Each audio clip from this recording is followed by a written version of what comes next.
Welcome to Mystery Stories 365.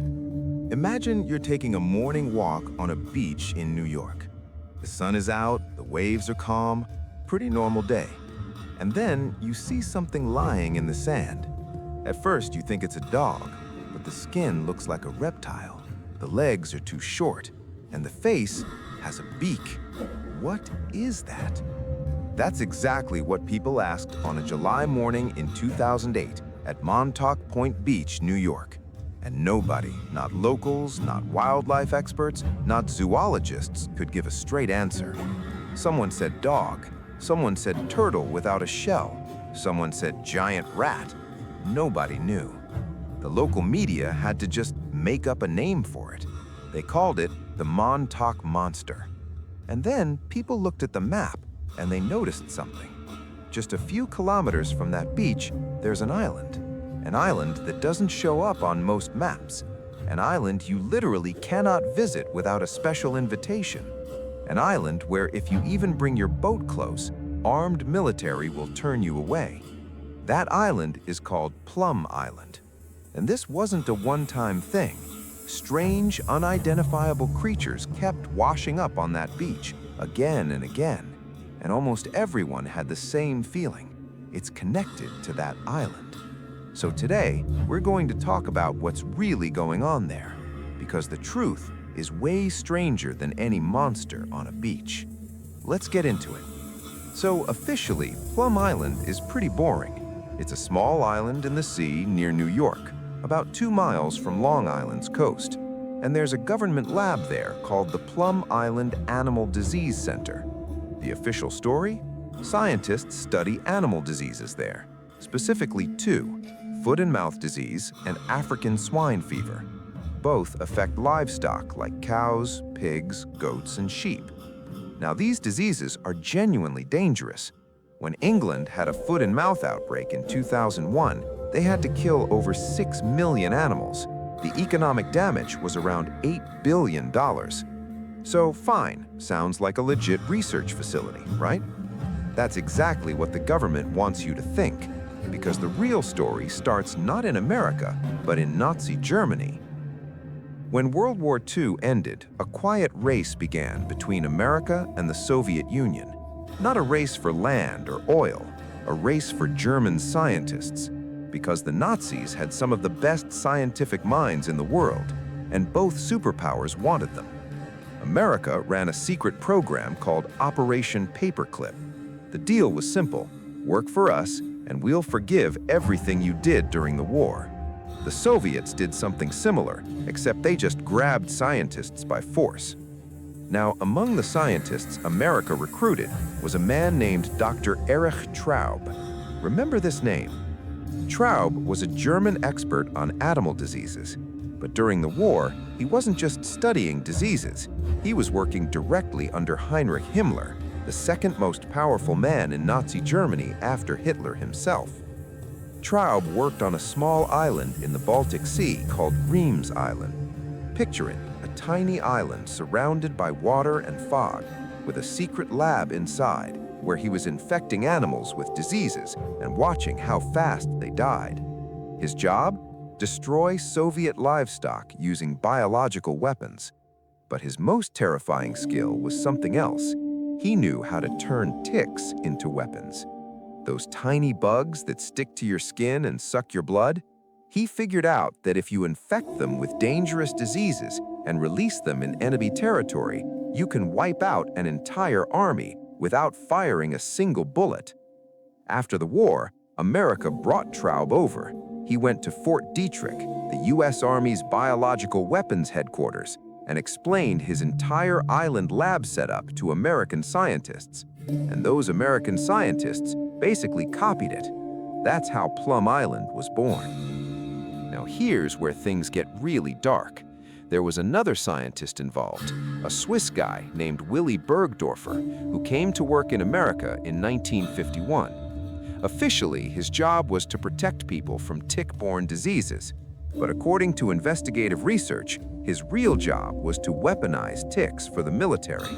Not just infect them with one disease, but pack 2 or 3 diseases into a single tick to cause maximum damage. And then, between 1966 and 1969, these scientists did something genuinely shocking. They released 300,000 ticks into the forests near Plum Island. 300,000. And these weren't ordinary ticks. They were radioactive, so scientists could track how far they spread. One species released was called the Lone Star tick, and this thing is terrifying. Most ticks just sit on a leaf and wait for an animal to pass by. Not this one. This tick actively hunts you. It detects the carbon dioxide in your breath. It picks up the ammonia in your sweat. Then it runs straight at you. It bites multiple times. Its babies can drink human blood. It can survive months without food. It can survive underwater. A single female can lay millions of eggs. And the wildest part? It can swarm. Up to 10,000 ticks cluster into a ball on a single leaf. You're walking through a forest, your foot brushes a leaf, and suddenly thousands of ticks are crawling all over your body before you even realize what happened. Oh, and one more thing. Its bite can permanently make you allergic to red meat for the rest of your life. That's called alpha-gal syndrome. One bite, goodbye burgers, forever. Before 1960, this tick existed only in Texas.